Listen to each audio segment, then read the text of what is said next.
حضور میرا سوال ہے عالم برزخ کے بارے میں.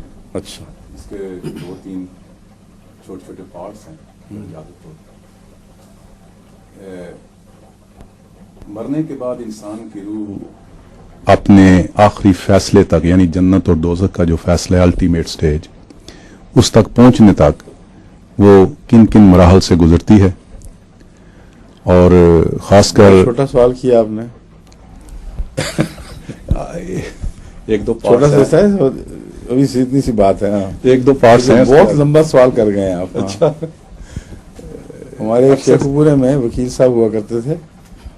وہ ویسے تو وہاں کے آزاد منش آدمی تھے، بڑے برسوخ آدمی تھے. ویسے ان کے جو بار میں ان کو بڑا ایک روب داب تھا، بڑے طاقتور انسان، لیکن دینی لحاظ سے ذرا کمزور سے. ایک دفعہ ان کو خیال آیا کہ چلو حج ہی کرائیں، شاید پچھلے گناہ معاف اور آئندہ کے لیے کوئی اصلاح ہو جائے. تو حج سے جب واپس آئے، لوگوں نے کہا برا واقعات بناؤ. کیا کہتے میں تو توبہ کر کے آیا بس. یہ مولویوں نے مروا دیا مجھے. کہتے بڑے سخت موسم تھا اور یہاں یہ باتیں کرتے ہیں مکہ مدینہ سے ساتھ ساتھ ہوتے ہیں. تو میں بغیر کپڑے لیے، بغیر اس خیال کے کہ دور کا سفر ہے اس کے لیے زیادہ راہ پورا لے لوں، بس جا رہی تھی مدینے کے لیے، میں بھی بیٹھ گیا. میں کہا مولوی ہر وقت مکہ مدینہ کہتے ہیں، شاید ساتھ ساتھ ہی ہوں بالکل. تو 250 میل سفر اور بیچ میں رات پڑی، اور اتنی ٹھنڈی رات کہ دن گرم اور رات ٹھنڈی. کہ بھائی تو ہوش اڑ گیا، ڈر لگتا تھا صبح تک شاید زندہ بھی نہ رہوں. اسی مصیبت سے میں واپس لوٹا ہوں. تو میں تو توبہ کر کے آیا ہوں. مراد میری یہ ہے کہ بعض دفعہ جو فاصلے ہیں وہ دیکھنے میں چھوٹے لگتے ہیں، سنتے جو رہتے ہیں ہر وقت ابھی مرے کل جیے تو اس میں مولوی کا قصور نہیں، ایک طبی حالت ہے. اصل میں انسان کثرت سے جو باتیں بیان کرتا ہے ان میں فاصلوں کا خیال نہیں رہتا کہ فاصلے کتنے ہیں. یا بیان کرنے والے کو تو علم ہے لیکن سننے والا بعض دفعہ نہیں سمجھتا. یہ مطلب ہے. تو آپ نے بھی عالم برزخ کو تو ادھر مرے اور کل اٹھ کھڑے ہوئے اور بیچ میں عالم برزخ چھوٹی سی آ گئی. یہ بات نہیں ہے. عالم برزخ کا دور تو ہو سکتا ہے 1 ارب سال بھی ہو، کوئی نہیں جانتا کہ کتنا لمبا دور ہے. قرآن کریم نے یہ بیان فرما دیا ہے کہ اتنا لمبا دور ہے کہ اس جگہ سے جہاں تم اٹھو گے، جہاں سر دوبارہ نکالو گے، وہاں سے دنیا اپنی اتنی چھوٹی دکھائی دے گی کہ گویا تم 1 دن بھی نہیں رہے، بلکہ 1 گھنٹہ بھی نہ رہے، 1 دن کا 1 حصہ بھی نہ رہے. اور جس نے سب سے بڑا اچھا اندازہ لگایا ہوگا وہ کہے گا نہیں 1 دن نہیں، 1 ساتھ بھی ہم نہ رہے ہوں شاید وہاں. اور اللہ تعالیٰ کہے گا کہ تمہیں اس کو بھی پورا اندازہ نہیں. یعنی اتنا چھوٹا عرصہ دکھائی دے گا اس فاصلے سے کہ زندگی بالکل ہی مختصر سی آنن فانن آتی اور جاتی ہوئی دکھائی دے گی. اس زندگی میں آپ مڑ کے دیکھیں تو اتنا چھوٹا تو نہیں نظر آتا.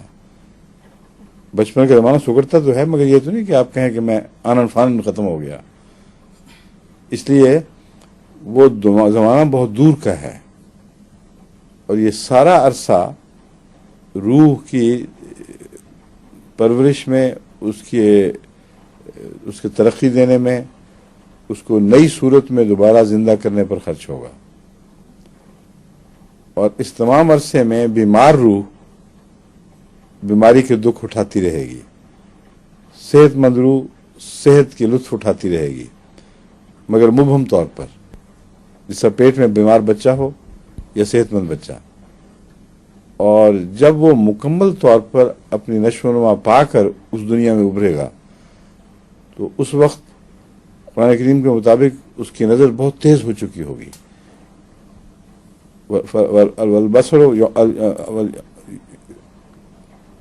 بصرو کل یوم حدید ہے، یوم اذن حدید، جو بھی آیت نکال لیں دیکھ لیں.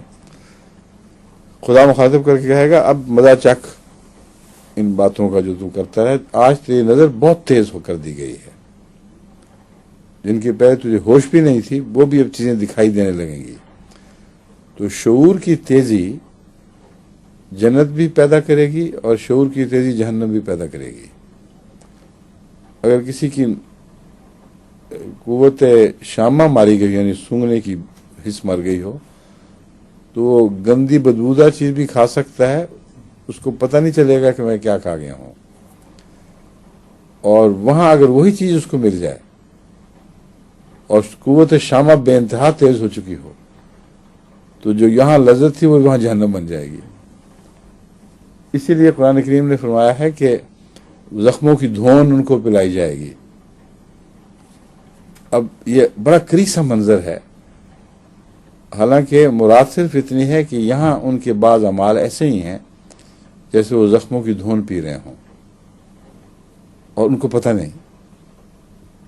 دوسری اس کی مثال یہ ہے کہ وہ مردہ بھائی کا گوشت, اب یہاں وہ مردہ بھائی کا گوشت تو نہیں کھاتے مگر باتیں ایسی کرتے ہیں جیسے مردہ بھائی کا گوشت کھا رہے ہوں, لیکن شعور کی کمی کی وجہ سے اس میں لذت آ رہی ہے. اگر وہاں شعور تیز ہو جائے تو یہی حرکت سخت عذاب کا موجب بنے گی. تو یہ جو عالم برزخ ہے یہ پرورش کا دور ہے, یہ ایوولوشن کا دور ہے. اس ایوولوشن میں شعور بیدار ہوتا چلا جائے گا, لیکن آخری صورت میں جو ابھرے گا جیسے انڈر سے بچہ نکلتا ہے یا ماں کے پیٹ سے بچہ نکلتا ہے, تو اس وقت باوجود اس کے کہ وہ بچہ ترقی کر رہا تھا لیکن وہ شعور جو اچانک اس کو ملتا ہے وہ بالکل اور کیفیت ہے. وہ جالنا ہو سمیعم بصیرا, اللہ تعالیٰ فرماتا ہے کہ دیکھو وہی شخص جو اندر چھوٹی سی چیز تھی, ایک لوتھڑا سا تھا, اب باہر آیا ہے تو ہم نے اس کو سمیعم بصیرا بنا دیا. حالانکہ سمیعم بصیرا بننے کا دور پہلے مکمل ہوا تھا تو وہ سمیعم بصیرا بنا ہے.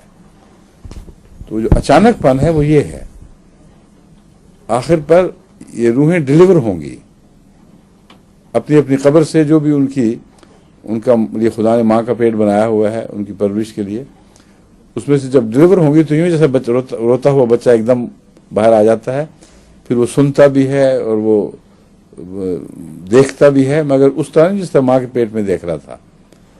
حالانکہ ترقی ساری ماں کے پیٹ بھی میں ہوئی ہے. تو یہ کہنا کہ تدریجی ترقی تھی اس لیے اچانک پن کہاں سے آ گیا, یہ غلط ہے. مثال میں نے آپ کو بتا دی ہے. تو یہ عالم برزخ ہے.